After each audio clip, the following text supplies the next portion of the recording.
Hello students, so today we are starting with a new chapter of Secretarial Practice, that is chapter number 2, Sources of Corporate Finance. In the last chapter हम लोग ने last chapter में थोड़ा सा idea तो हमें मिल ही चुका था कि from which different sources a company raises it's finance, ठीक है ना, कौन से डिफरेंट जगह से कंपनी के पास पैसे आते हैं, ठीक है ना। तो वही चीज़ हम लोग इस चैप्टर में थोड़ा और डिटेल में पढ़ने वाले कि कहाँ से डिफरेंट सोर्सेज से कंपनी के पास पैसे आते हैं। Okay, so whenever we think about starting a business, or whenever we think about running a business, the first thing that which come to our mind is कि पैसे कहाँ से आएंगे बिजनेस स्टार्ट करने के लिए, ठीक है ना। therefore we can say that all the activities of a business is ultimately dependent upon the finance, मतलब पैसा है तभी बिजनेस हो पाएगा, पैसा है तभी बिजनेस के एक्टिविटी स्मूथली रन कर पाएंगे। Okay, so all that money which is needed to run the business smoothly and effectively is called as capital, ठीक है ना। तो बिजनेस को रन करने के लिए जो भी पैसा लगता है उसे हम लोग कहते हैं कैपिटल। सो कैपिटल फॉर्मेशन जो हम लोग ये सीखने वाले कहाँ से इकट्ठा करते हैं इन लोग कैपिटल और एक साथ लाते हैं, बैलेंस शीट के लायबिलिटी साइड पे उन लोग कैपिटल लिखते हैं। तो ये कैपिटल कहाँ कौन से डिफरेंट सोर्सेस से लाते हैं, ठीक है ना, और उसको एक साथ लिखते हैं। तो उसका एक डेफिनेशन छोटा सा दिया है, capital formation is a process of collection of capital from various sources according to financial plan of a company, ठीक है ना। बहुत डिफरेंट सोर्सेस से कैपिटल को लाते हैं और उसको बहुत ही अच्छे से पहले प्लान करते कि कहाँ कहाँ से हमें लाने का है। So in the chart given below हमें दिखता है कि हमारे पास दो तरह के कैपिटल होते हैं, ठीक है ना। पहला होता है ओन कैपिटल, दूसरा होता है बोरोड कैपिटल। ओन कैपिटल के नीचे भी दो है, शेयर्स और रिटेन अर्निंग। बोरोड कैपिटल के अंदर है different types of borrowed capital. अभी शेयर्स के अंदर भी दो टाइप है, इक्विटी शेयर्स और प्रेफरेंस शेयर। ये सब क्या है ये हम लोग आगे चैप्टर में और डिटेल में और ध्यान से हम लोग आगे पढ़ने ही वाले। So the next topic is about the sources of own fund, own capital, ठीक है ना। तो एक बार ओन कैपिटल के अंदर आ गए तो कौन से डिफरेंट सोर्सेस है ओन कैपिटल उन लोग रेज करते हैं। So what is the meaning of own capital. तो जब भी जिसका कंपनी जो भी ओनर है कंपनी का, when the owner himself puts the money into the company for the running the business, उसको कहते हैं owned capital. So when share capital purchases the share, जब भी वो शेयर खरीदते कंपनी का, they invest the money into that company, और उसी पैसे से कंपनी आगे जाके अपना बिजनेस करती है और इसी के लिए उसे कहते हैं own capital. Share holders are indirectly the owner, not indirectly, in fact directly the owners of the company, ठीक है ना। So another word for the term own capital is retained earning. अभी रिटेन अर्निंग का मीनिंग क्या होता है, whenever company has started its activity, तो आगे जाके उनको प्रॉफिट तो होगा ही, तो वो प्रॉफिट को वापस से जब वो बिजनेस में इन्वेस्ट करते हैं तो उसको कहते हैं रिटेन अर्निंग को इन्वेस्ट किया बिजनेस में, ठीक है ना। तो retain earning is a source of internal source of finance, ठीक है ना। कंपनी का ही प्रॉफिट वापस कंपनी में हम लोग इन्वेस्ट कर रहे हैं। सो जो ओन कैपिटल है इसको ना परमानेंट कैपिटल कहते हैं। Okay, own capital is regarded as a permanent capital because it will be staying into the business till the business is winded up, मतलब जब तक कंपनी बंद नहीं होगी तब तक वो बिजनेस के अंदर ही रहने वाला है हमारा जो ओन कैपिटल, ठीक है ना। और ये जो ओन कैपिटल है यही इनिशियल सोर्स ऑफ कैपिटल रहता है। ओन कैपिटल ही सबसे पहले बिजनेस के अंदर इन्वेस्ट होता है because it is invested by the shareholders and shareholders are the one who are first going to invest into the business or the company, ठीक है ना। तो ये इसको इनिशियल सोर्स ऑफ कैपिटल भी कहते हैं और ये तभी रेज होता है जब कंपनी बनती है, ठीक है ना। जब कंपनी बनेगी तभी ओन कैपिटल को रेज किया जाता है और उसको आगे भी कभी भी रेज कर सकते हैं, ठीक है ना। When ever a company is further in the need of funds, मतलब आगे भी कंपनी को पैसा चाहिए तो वो और शेयर रिलीज करके और शेयर्स बेच के एडिशनल कैपिटल भी रेज कर सकते हैं, ठीक है ना। So promoters are the one who decide how much share capital should be kept into the business. promoters होते कौन है, जिनका आइडिया होता है कि ये कंपनी हमें फॉर्म करनी है उनको हम लोग कहते हैं promoters, और जो शेयर्स खरीदते हैं हम लोग उनको कहते हैं शेयर होल्डर्स। ओके, तो जितने कितने शेयर्स हमें बेचने, कितने के शेयर्स बेचने, कितने हमें शेयर कैपिटल अपने कंपनी में रखना है, all this is decided by the promoters of a company. Okay, and the amount of this share, मतलब जितना उन्होंने डिसाइड करते हैं कि हमारे पास इतने शेयर्स ज़्यादा से ज़्यादा होना चाहिए, उसको कहते हैं authorised capital. Okay, and this authorized capital is written into a capital clause of the memorandum of association of the company. Now what is this memorandum of association? जब भी कोई भी कंपनी को हम लोग को फॉर्म करना होता है तो सबसे पहले वो कंपनी के कुछ रूल्स और रेगुलेशन लिखने रहते हैं। तो रूल्स एंड रेगुलेशन जिस बुक में लिखे जाते हैं उसे कहते हैं हम लोग मेमोरेंडम ऑफ एसोसिएशन, ठीक है ना। तो let's study this shares, what is the meaning of this shares and what are different features and types of this shares into the more detail. Okay, so what is the meaning of shares? So first let us understand the definition given by the law of the share, ठीक है ना. So the term share is defined in section 2 subsection 84 of the Companies Act 2013, and the definition of share is share means a share in the share capital of a company and includes stock, ठीक है ना. तो ये बहुत थोड़ा confusing था, इसको और डिटेल में और अच्छे से पढ़ते हैं.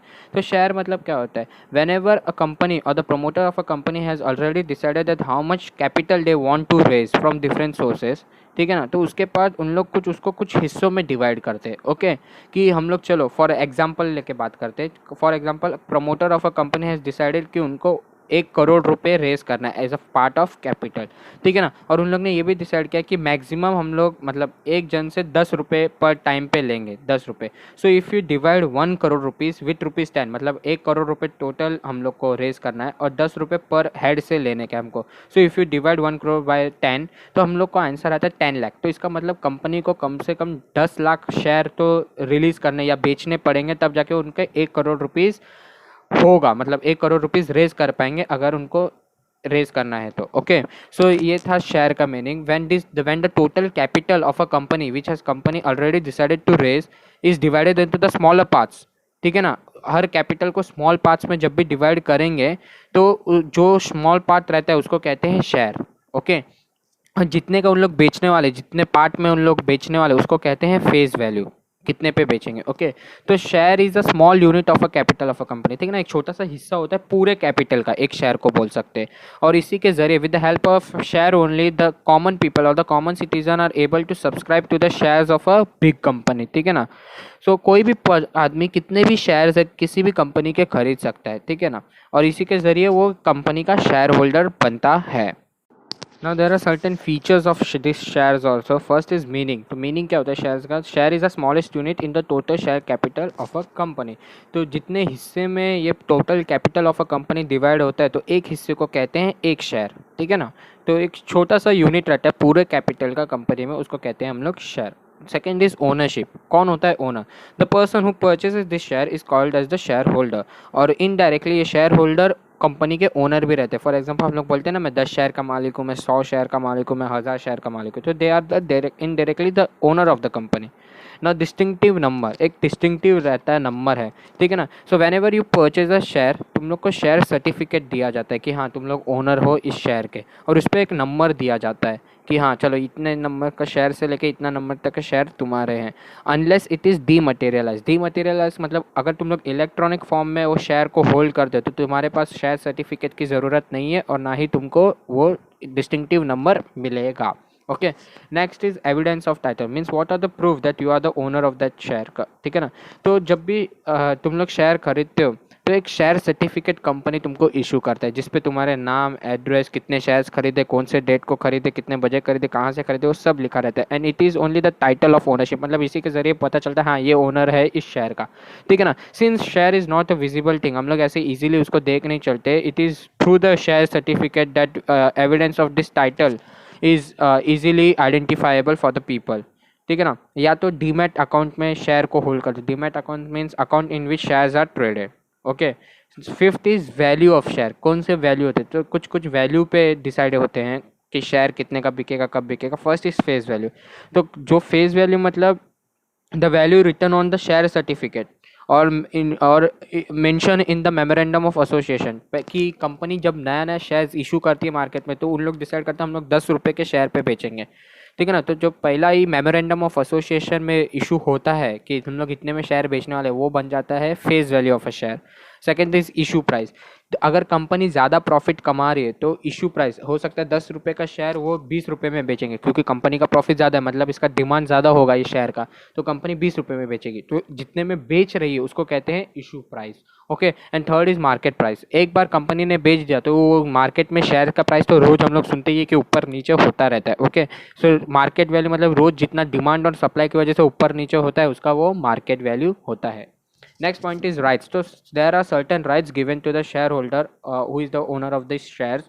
उसका राइट है कि उसको they have a right to receive dividend. जब भी कंपनी डिविडेंड डिक्लेयर करेगी तो उसके पास राइट है. They have a right to inspect statutory books.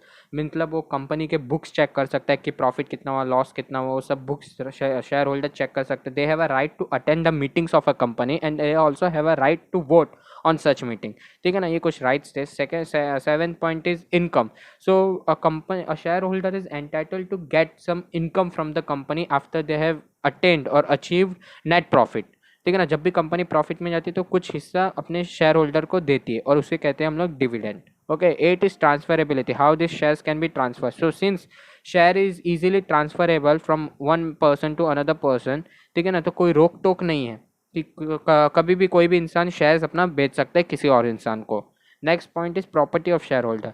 Property means share is a movable property, मतलब ऐसा ज़रूरी नहीं एक के पास ही रहना चाहिए, वो कभी भी बेच के दूसरे आदमी को दे सकता है. And last point is kind of shares, कौन कौन से टाइप के शेयर होते हैं.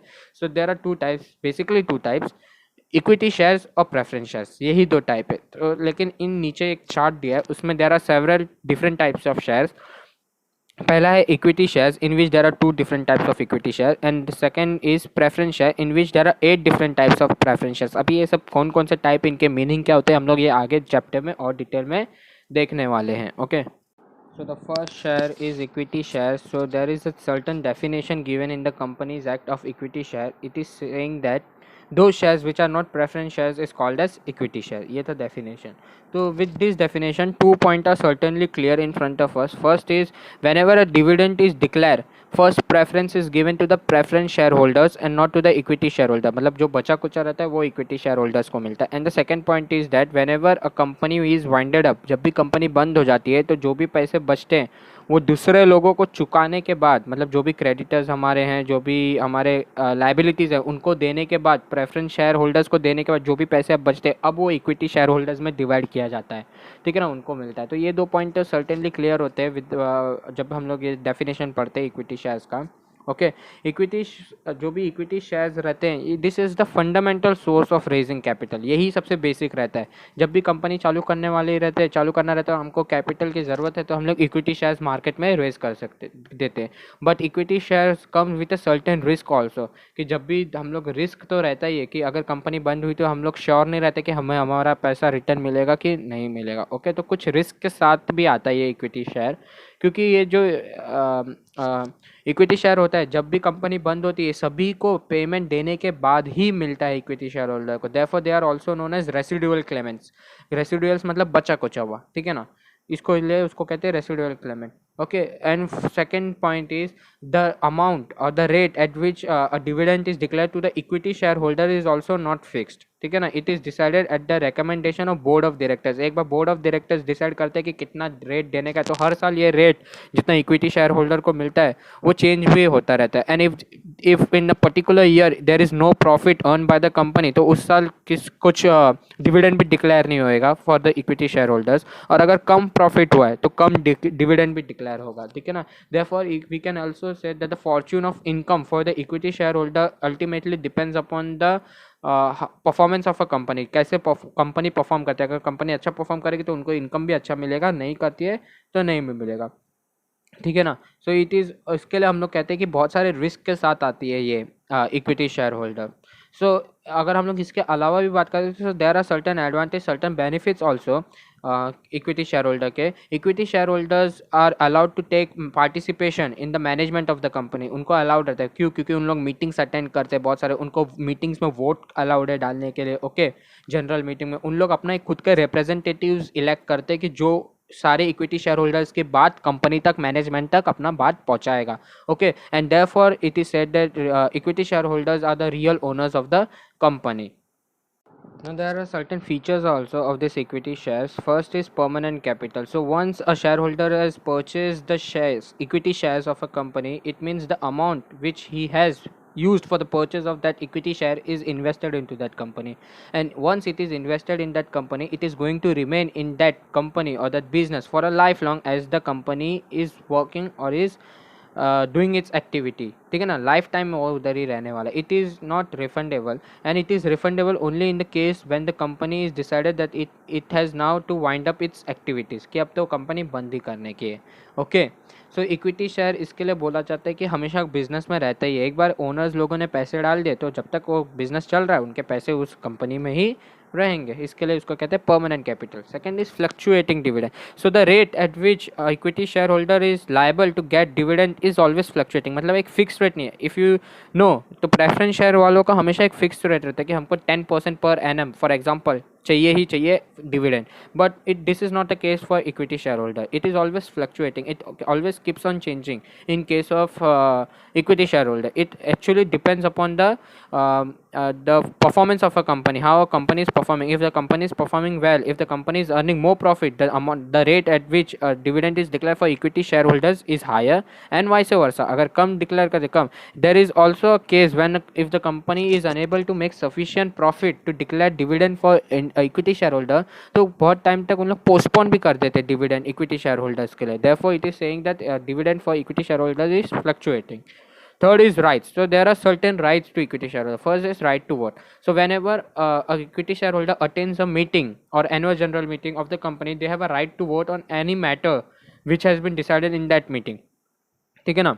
Second is right to share in profit. Whenever a company has this earned the profit and that profit is already distributed to preference shareholder as a part of dividend, तो उसके बाद जो भी पैसा कुछ बचता है तो वो इक्विटी शेयर होल्डर्स में डिवाइड किया जाता है और इसीलिए उसे कहते हैं they have a right to share in a profit. Third is right to inspect book. Equity shareholder has a right to inspect each and every statutory books of a company. कितना profit हो रहा है, loss हो रहा है, कौन से books different books रहते हैं, बैलेंस शीट देखने का कंपनी का, ये सब राइट्स रहते हैं इक्विटी शेयर होल्डर का. And the last is right to transfer share. Equity share holder can at any time sell its share to any different person. कभी भी अपने शेयर बेच सकता है, इसे कहते हैं right to cell.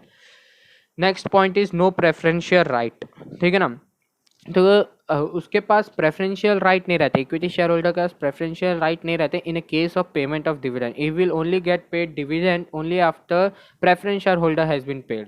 And in case of return of amount that is already invested in the business, उसमें भी उसको प्रेफरेंस नहीं दिया जाता है. Once this company is winded up, उसके बाद जितने भी हमारे लाइबिलिटीज़ है उनको पे किया जाता है. उसके बाद प्रेफरेंस शेयर होल्डर्स को पे किया जाता है. अब अगर कुछ पैसा बचा कंपनी के बाद तब वो इक्विटी शेयर होल्डर्स में बांटा जाता है. Therefore the equity share holder do not have any preferential rights. Next is controlling power. हम लोग ये तो कह सकते हैं कि जो भी कंट्रोलिंग पावर है वो तो इक्विटी शेयर होल्डर के हाथ में ही होते. Therefore equity share holders are described as the real masters of the company because they enjoy certain rights, certain benefit. तो मोस्ट इंपॉर्टेंट है उनके पास वोटिंग राइट्स होता है. They can cast votes into the meeting of the company. और वो भी किस हिसाब से, अपने प्रपोर्शन के हिसाब से वोट करते हैं. And that proportion is related to the proportion of shares. ठीक है ना. जितने प्रपोर्शन में शेयर्स है उतने प्रपोर्शन में वो वोट करते हैं. ठीक है ना. फॉर एग्जांपल अगर मेरे पास 100 शेयर्स है, 100 शेयर्स है, तो मैं 100 वोट डाल सकता हूँ. Each for each share, each vote for each share. Okay. So ऐसा भी एक प्रोविजन है that share holder can vote even without attending that meeting in person. अगर मैं शेयर होल्डर हूँ कंपनी का और अगर मैं मीटिंग अटेंड नहीं करता तभी भी मैं with the help of proxies कोई और मेरे बदले जाके वोट डाल सकता है. And shareholders, equity share holders are the one who really manage the internal affairs of the company. They are the one who elects their representatives from among the equity share holder. They are called as the directors for management of the company. ठीक है ना. And all those subjects, all those matter that are discuss in the general meetings of the company, उसके ऊपर उन लोग vote डाल सकते हैं. And they indirectly or directly control the management of the company. Next point is risk. So equity shareholder are really the one who takes the risk by subscribing to the equity shareholder because उनको मालूम है अगर company loss में जा रही है तो उनको डिविडेंड नहीं मिलेगा, डिविडेंड कम मिलेगा. अगर कम प्रॉफिट हो रहा है तो पोस्टपोन हो जाएगा डिविडेंड. अगर कंपनी कल का बंद हो गई तो they are not going to get their money which they have invested easily. ठीक है ना. तो रिस्क तो बहुत रहता है. Seventh is residual claimant. Residual meaning बचा कुचा हुआ. ठीक है ना. So once the equity share has paid all its amount after all its amount, जितने भी खर्चे उसको देने के बाद, टैक्स भरने के बाद, प्रेफरेंस शेयर होल्डर्स को उनके डिविडेंड देने के बाद जो भी बचा कुचा हुआ अमाउंट रहता है वो इक्विटी शेयर होल्डर्स में बांटा जाता है. Okay.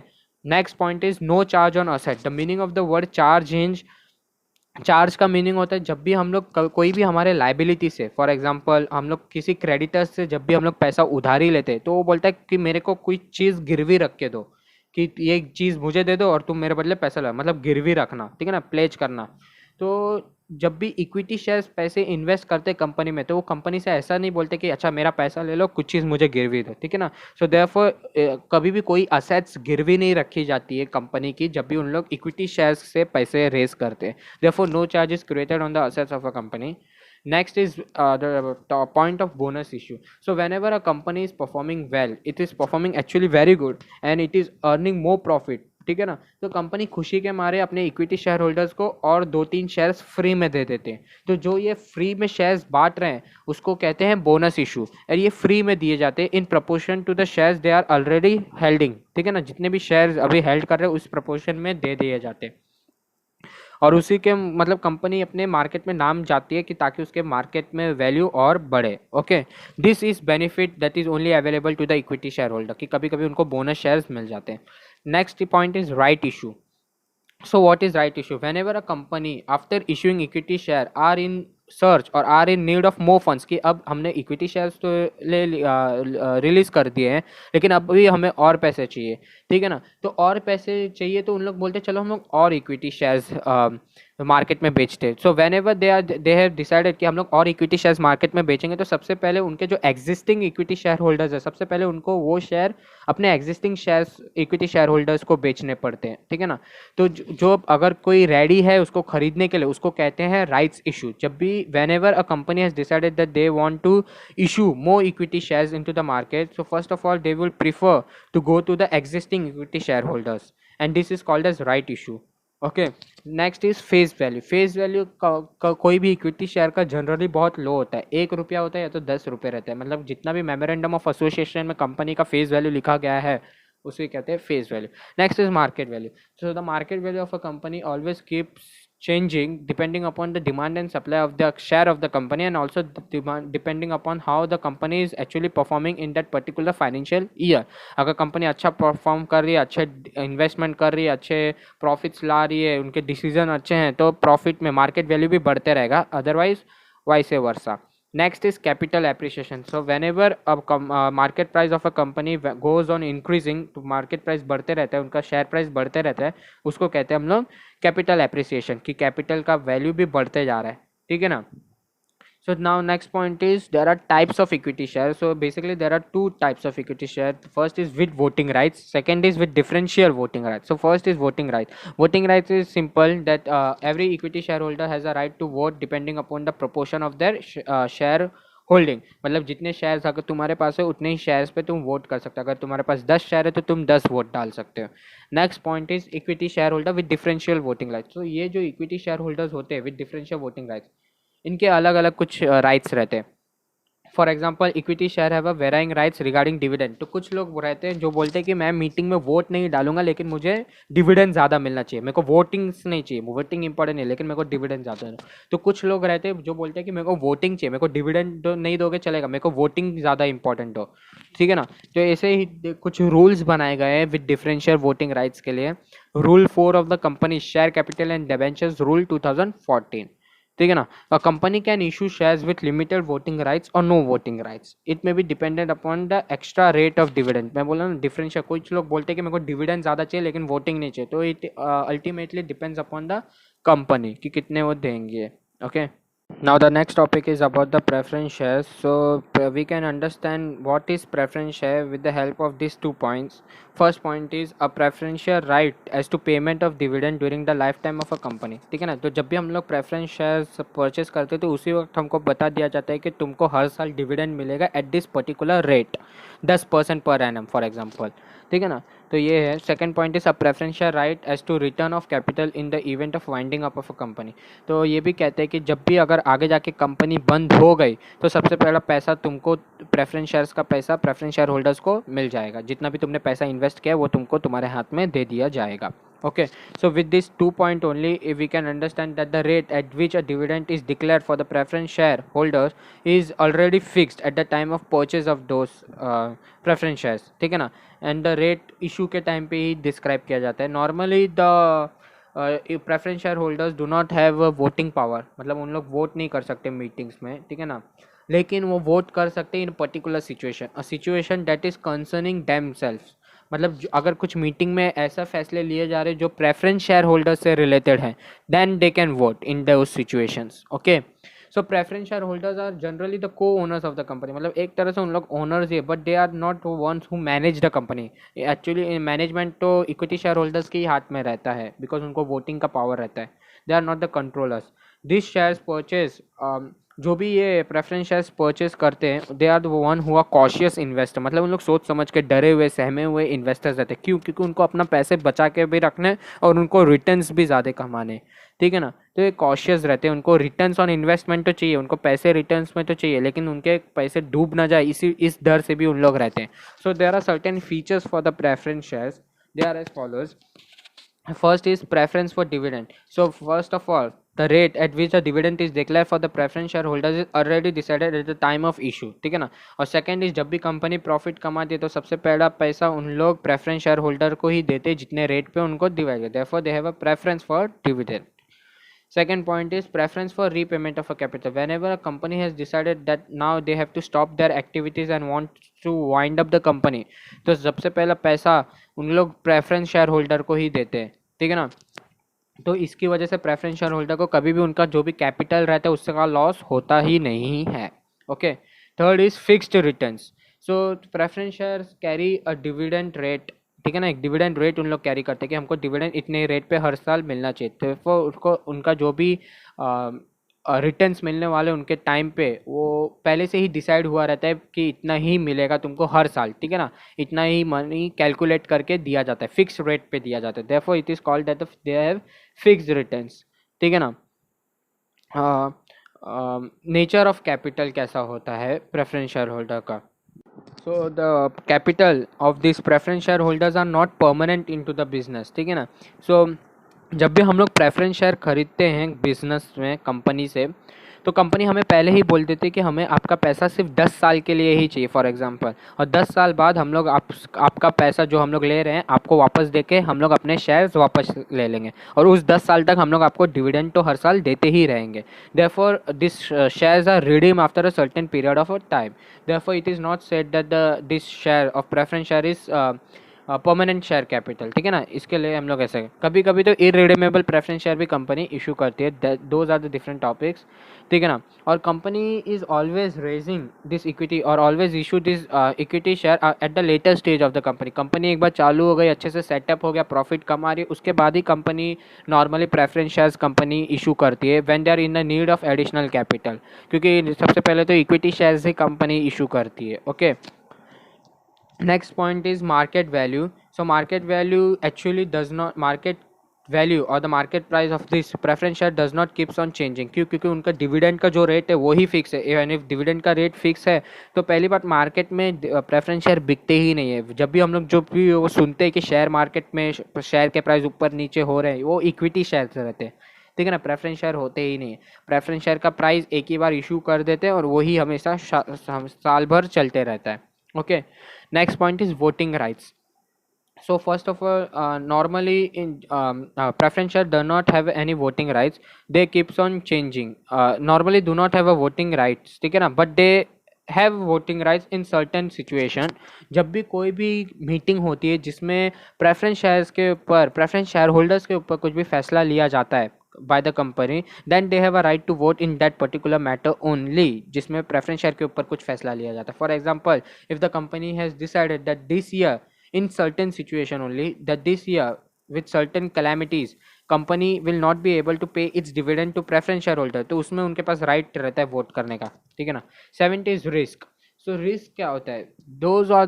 Those who invest their money in the preference shareholders or preference shares are the cautious one, are the one who wants steady return on their investment, ठीक है ना। बहुत ही सोच समझ के, जिसको अपने पैसे की बहुत चिंता रहती है कि मेरे पैसे कहीं डूब ना जाए, लेकिन मुझे कुछ रिटर्न्स, कुछ इंटरेस्ट, कुछ डिविडेंड भी चाहिए, उन्हीं लोग प्रेफरेंस शेयर्स में इन्वेस्ट करते हैं अपने पैसे।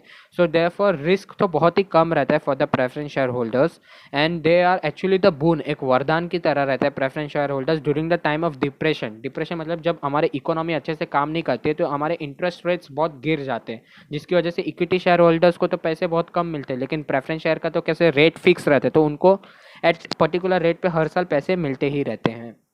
8 is face value. So therefore the face value of the preference shareholder is quite high, relatively high as compared to equity shareholder. जैसे कि ये रहते हैं 100 रुपये पर शेयर के हिसाब से. Rights of bonus issue. Next point is rights of bonus issue. So there are no situation or no conditions for the rights of bonus issue for preference shareholders. Okay. Next is nature of investor. Who are the ones who invest in these types of share? Therefore the investor in these types of shares are moderate one. मतलब जो डरे हुए रहते, conservative रहते, थोड़े डर के रहते कि जिनके पैसे उनको लगता है डूब ना जाए, उनको अपने कैपिटल की सेफ्टी भी इंपॉर्टेंट रहती है and at the same time they also want to earn a return on the investment. तो उसी तरह के लोग प्रेफरेंस शेयर्स में अपने पैसे इन्वेस्ट करते हैं. Now the next topic is about the types of preference shares. So there are certain different types of preference shares also. The first is cumulative preference share. So what is the meaning of word cumulative? So there are certain situation, बहुत ही extreme situation होते हैं in which the shareholders, the preference shareholders do not get their dividend. ठीक है ना. ऐसा जल्दी नहीं होता है, बट देर आर सिचुएशन जिसमें प्रेफरेंस शेयर होल्डर्स को भी साल में डिविडेंड नहीं मिलता है, उनका डिविडेंड जितना भी कहा जाता है. सो क्या होता है, उस साल डिविडेंड नहीं मिला तो अगले साल उनको 2 साल के डिविडेंड, जो जिस साल का नहीं मिला प्लस अगले साल का, ठीक है ना, 2 साल के डिविडेंड उनको एक साथ दिया जाता है. तो उसे कहते हैं क्यूमुलेटिव. पहले का भी जो बाकी है प्लस इस साल का, वो 2 साल के डिविडेंड उनको एक साथ दिया जाता है. तो इसको कहते हैं cumulative preference shares. The arrears of dividend. Arrears of dividend means outstanding dividend which is already pending for the preference shareholder. वो उनको एक साथ दिया जाता है इस साल के साथ भी, उसको कहते हैं cumulative preference share. So unless otherwise stated by the company, her preference share जो भी कंपनी इशू करते हैं वो cumulative preference shares ही होते हैं. मतलब पिछले अगर इन केस किसी कारणवश प्रेफरेंस शेयर होल्डर्स को उनके जो भी डिविडेंड मिलना चाहिए था नहीं मिला है, तो उनको अगले साल दोनों साल या जितने भी टाइम तक उनको अनपेड रहता है एक साथ ही उनको सब दिया जाता है. Second is non cumulative preference shares. Non cumulative में अगर इस साल किसी कारण के वजह से उनको इस साल का डिविडेंड नहीं मिला तो अगले साल भूल जाने का इस साल के डिविडेंड को, नेक्स्ट ईयर सिर्फ नेक्स्ट ईयर का ही मिलेगा. अभी तुमको याद रखने की ज़रूरत नहीं है कि मुझे उस साल डिविडेंड नहीं मिला था. So non cumulative if the claim of dividend gets lapsed due to certain situation, तो वो कंपनी देगी नहीं उस साल के डिविडेंड को. Okay. Next is participating preference share. So participating preference share क्या होता है, if a company is performing well और कंपनी ने कुछ ज़्यादा ही प्रॉफिट कमा लिया कि प्रेफरेंस शेयर को उनके डिविडेंड देने के बाद, इक्विटी शेयर्स को डिविडेंड देने के बाद भी बहुत सारे पैसे, मतलब बहुत सारे प्रॉफिट्स अभी भी कंपनी के पास बच रहे, तो वो प्रॉफिट भी वो प्रेफरेंस शेयर होल्डर्स में बांट देती है. तो जो प्रेफरेंस शेयर होल्डर में ये पैसे बांट सकते हैं उसे कहते हैं पार्टिसिपेटिंग प्रेफरेंस शेयर्स. मतलब this shareholder, this preference shareholder who has a rights to participate in the surplus profits of a company, उसको कहते हैं participating preference share holders. Non participating preference share holder मतलब अगर बहुत ज़्यादा प्रॉफिट कमाने के बावजूद भी उसे उस प्रॉफिट का हिस्सा नहीं मिलेगा, प्रेफरेंस शेयर होल्डर होने के बावजूद भी उसे उस प्रॉफिट का हिस्सा नहीं मिलेगा, तो उसे कहते हैं non participating preference shares. Okay. Next point is convertible preference share. So we have already understood that preference share is issued for a certain period of time. For example 10 साल के लिए ही preference share को issue किया जाता है. 10 साल खत्म होने के बाद कंपनी वो पैसे उनके वापस देके खरीद लिया जाते हैं. But there are certain condition also. कुछ शेयर होल्डर बोलते हैं कि हमें अपने पैसे वापस नहीं चाहिए, काम करो तुम मेरे प्रेफरेंस शेयर होल्डर को इक्विटी शेयर होल्डर्स में कन्वर्ट कर दो. तो ऐसे जो कंडीशन के साथ प्रेफरेंस शेयर्स खरीदते हैं उसे कहते हैं convertible preference shares. And next is non convertible preference shares, the shares which cannot be converted into equity shares, उसको कहते हैं non convertible preference shares. 7th point is redeemable preference shares. So we have understood that the preference share is redeemed after a certain period of time. मतलब कुछ साल के लिए ही issue किए जाते हैं और उस साल के बाद उसे वापस खरीद लिए जाते हैं, तो इसको कहते हैं रिडीमेबल प्रेफरेंस शेयर. जब कुछ साल बाद उसको वापस खरीद लिए जाते हैं उसे कहते हैं रिडीमेबल प्रेफरेंस शेयर्स. ठीक है ना. और ये कंपनी के आर्टिकल्स ऑफ एसोसिएशन, मतलब कंपनी का एक रूल्स के बुक रहता है, उसी में ही लिखा जाता है कि कंपनी जब भी इशू करेगी प्रेफरेंस शेयर वो रिडीमेबल प्रेफरेंस शेयर मतलब कुछ साल के लिए ही इशू करेगी और कुछ साल बाद जब वो हो जाएगा पैसे देके वापस वो शेयर खरीद लेगी. And this redeem should be done out of the divisible profit. मतलब कंपनी के प्रॉफिट से ही उसे रिडीम करना चाहिए, या तो कंपनी को नए शेयर्स कंपनी मार्केट में इशू करने चाहिए और उससे जो पैसे आएंगे उसी से रिडीम करने चाहिए प्रेफरेंस शेयर को. Okay. And next is irredeemable preference share. मतलब shares which cannot be irredeemable. मतलब अगर मैंने प्रेफरेंस शेयर्स खरीदा है लेकिन उस प्रेफरेंस शेयर को कुछ साल के लिए नहीं बल्कि हमेशा के लिए ही मैंने इशू किया, मतलब जब तक कंपनी चलती रहेगी तब तक वो प्रेफरेंस शेयर्स भी कंपनी के रहेंगे, और जब कंपनी बंद होगी तभी प्रेफरेंस शेयर्स के पैसे दिए जाएंगे, उसे कहते हैं irredeemable preference share. But as per the section 55 sub section 1 of companies act 2013, आज के टाइम में company can not issue irredeemable preference share. It means every preference share which is issued by the company is redeemable only. Okay,